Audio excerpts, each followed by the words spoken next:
자, 이번에는 조금 특별한 시간을 준비했습니다. 바로 뷰티템이 아닌 여러분들의 고민, 뷰티 고민을 해소해보는 시간을 가져볼게요. 그런데 이 분야는 저희가 전문가가 아니어서 그렇죠.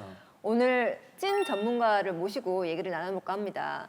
김재ing 원장님 나와주세요. 안녕하세요. 어서 오세요. 이쪽에. 네, 안녕하세요. 저는 성형외과 전문이고요. 이름은 김재인이라고 합니다. 반갑습니다. 걸어오시는 포스만 봐도 누가 봐도 내가 전문가다라고 말씀하신 것처럼 포스가 쫙 흐르는 것 같습니다.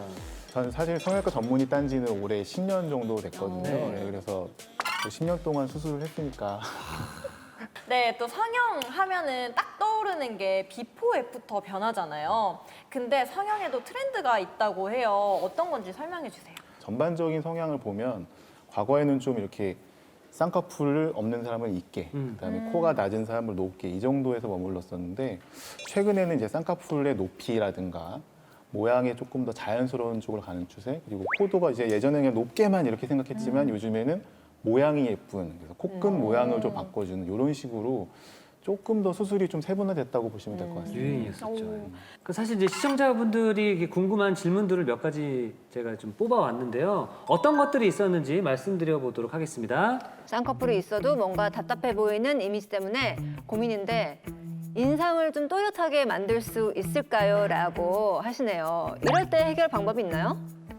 아까도 잠깐 언급했는데 이제 눈매 교정술이라는 게 이제 이런 경우거든요. 그래서 사람이 눈이 커 보이는 건 일단 진짜로 눈이 큰 것도 있지만 그 까만 눈동자가 많이 보이는, 지금 사실은 여기 앉으신 분들은 다 까만 눈동자 많이 보이시는데 일반적인 분들이 이런 눈을 만들려고 이제 눈을 부르뜨시잖아요. 네네. 그렇게 해주는 게 눈매 교정술이라고 보시면 돼요. 그러니까 내가 그렇게 힘을 크게 들이지 않아도 눈을 조금 내가 거울 봤을 때 좀 또렷하게 뜨는 눈, 그 눈을 만드는 게 눈매 교정술이라고 보시면 되고요. 그래서 아무래도 까만 눈동자가 평소보다 많이 보이면 좀 또렷한 이미지가 생기는 거거든요. 그래서 그런 쪽으로 상담을 해보시는 분들이 많습니다. 눈매 교정이 또렷한 이미지를 만드는 데 도움을 좀 주네요.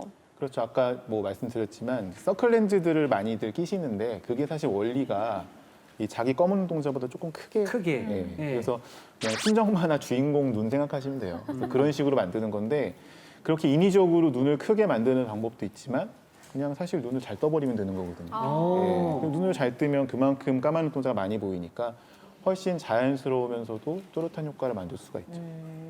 네, 그럼 고민을 보내준 분들이 병원을 잘 선택하는 방법이 또 있을까요? 성형수술을 하신다고 결심하셨으면 성형외과 전문의 있는 병원을 가시는 걸 일단 추천드리고요. 그다음에 아직까지는 성형외과는 조금 발품을 좀 파셔야 됩니다. 왜냐하면 뭐 요즘은 뭐 인터넷에 후기도 많이 있고 뭐 성형 어플 같은 것도 굉장히 잘 돼 있어서 환자분들이 보시긴 굉장히 편한데 이게 문제는 이게 사람이 하는 일이라서 이분이 나한테 얼마나 내 얘기를 잘 들어주고 내가 생각했던 문제를 똑같이 문제를 생각하느냐가 문제입니다.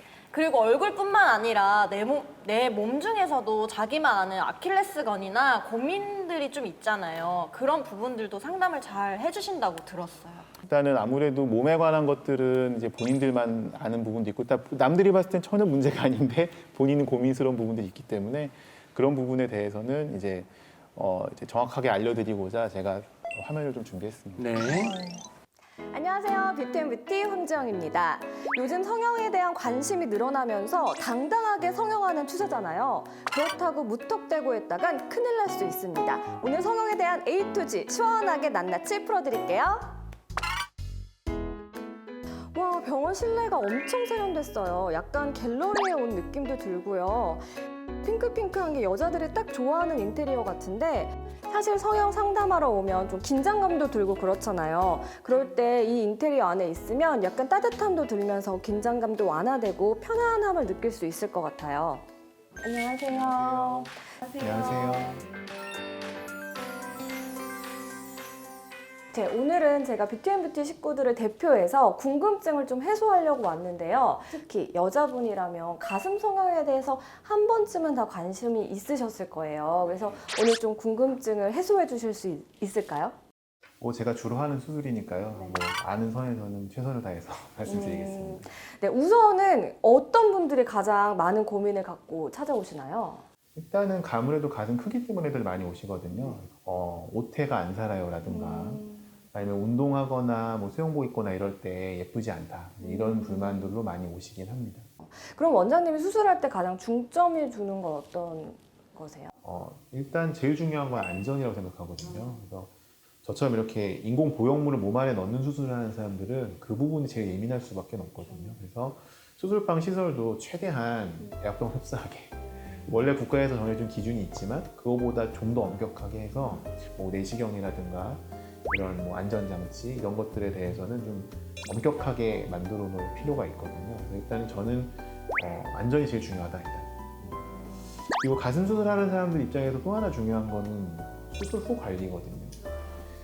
이런 부작용들에 관해서 이런 충분하게 대응할 수 있고 나중에 후 관리도 다 해줄 수 있는 이런 장비라든가 프로그램 같은 것들을 충분히 갖춰놔야 문제가 생겼을 때 환자분도 저희를 신뢰하고 따라올 수가 있고 저희도 그거를 수술 없이 해결하는 부분들도 분명히 있기 때문에 그런 부분들 해결해 드리려면 후 관리를 좀 잘 해야 된다.